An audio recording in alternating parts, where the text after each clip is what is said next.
Corona से संक्रमित मरीजों के उपचार के लिए प्रशासन द्वारा 1 अप्रैल से जिस अस्पताल में उपचार का दावा किया गया था, वह दावा कागज पर ही सिमट कर रह गया। इस अस्पताल में हालात का जायजा लेने आज कांग्रेस के विधायक संजय शुक्ला पहुंचे। विधायक शुक्ला आज सुबह अपने साथियों के साथ कनाड़िया रोड स्थित सेवाकुंज अस्पताल के दौरे पर पहुंचे। इस अस्पताल में मरीजों के उपचार के लिए 300 बेड हैं। इंदौर जिला प्रशासन के द्वारा इस अस्पताल को कोविड अस्पताल के रूप में चिन्हित किया गया था। इसके पूर्व तक इस अस्पताल में दूसरी बीमारियों के मरीजों का इलाज किया जा रहा था, लेकिन जिस दिन से इस अस्पताल को कोविड अस्पताल बनाया गया है, उस दिन से दूसरी बीमारियों का इलाज बंद हो गया। अब तक इस अस्पताल में कोरोना वायरस से पीड़ित मरीजों का इलाज शुरू नहीं हो सका है।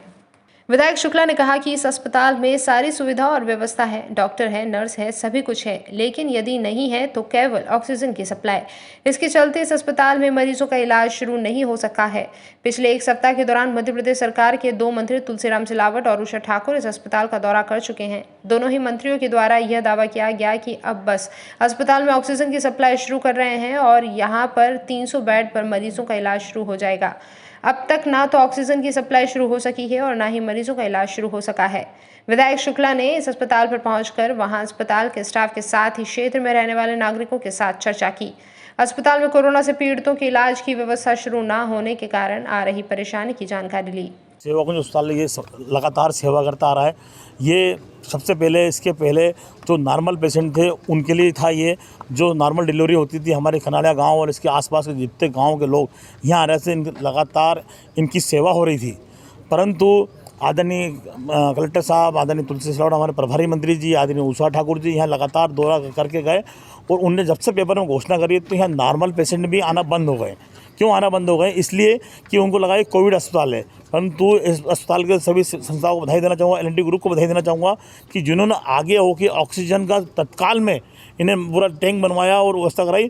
परंतु अभी तक आदरणीय मुख्यमंत्री से मांग करूँगा, आदरणीय स्वास्थ्य मंत्री हमारे विश्वास सारंग जी से मांग करने जाऊँगा। मैं आज सबसे बात करूँगा क्योंकि यहाँ 15 दिन से अस्पताल तैयार है, नर्सें तैयार हैं, डॉक्टर तैयार हैं, ऑक्सीजन टैंक तैयार है, परंतु ऑक्सीजन नहीं मिल रही है। 300 बेड का पूरा तैयार है, परंतु ये व्यवस्था नहीं करी जा रही है। पिछले 1 साल से नॉर्मल पेशेंट आते थे, लेकिन 31 मार्च को इन्होंने नॉर्मल पेशेंट को भी आना बंद करवा दिया है और उसको कोविड सेंटर घोषित कर दिया है। पर यहाँ पे सारी व्यवस्थाएं हैं, 300 बेड है, यहाँ पे वेंटिलेटर्स भी है, स्टाफ भी है, सब है। उसके बावजूद भी सिर्फ यहाँ इसलिए एडमिशन नहीं ले पा रहे हैं क्योंकि यहाँ पे ऑक्सीजन की सप्लाई नहीं कर पा रही सरकार।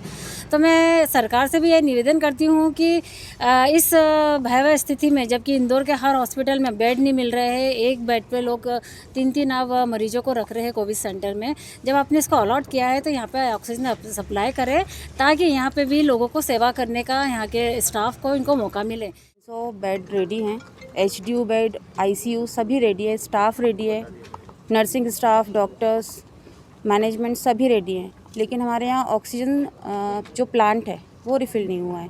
तो ऑक्सीजन की प्रॉब्लम की वजह से हम लोग अभी पेशेंट नहीं ले पा रहे हैं, क्योंकि अगर हम पेशेंट लेंगे और ऑक्सीजन की अगर उनको ज़रूरत होती है तो हम प्रोवाइड नहीं करा सकते उनको, इसीलिए अभी हम लोग पेशेंट नहीं ले रहे। रोज़ आते हैं, बहुत सारे लोग आते हैं, डेली कोई ना कोई आते ही है और बोलते हैं कि हम कल तक व्यवस्था करा देंगे, बट अभी 20-21 दिन हो गए हैं, अभी तक कोई व्यवस्था नहीं हुई है ऑक्सीजन। बहरहाल शहर के अस्पतालों की स्वास्थ्य सुविधाएं देखने के लिए विधायक संजय शुक्ला दिन रात अस्पतालों का दौरा कर रहे हैं।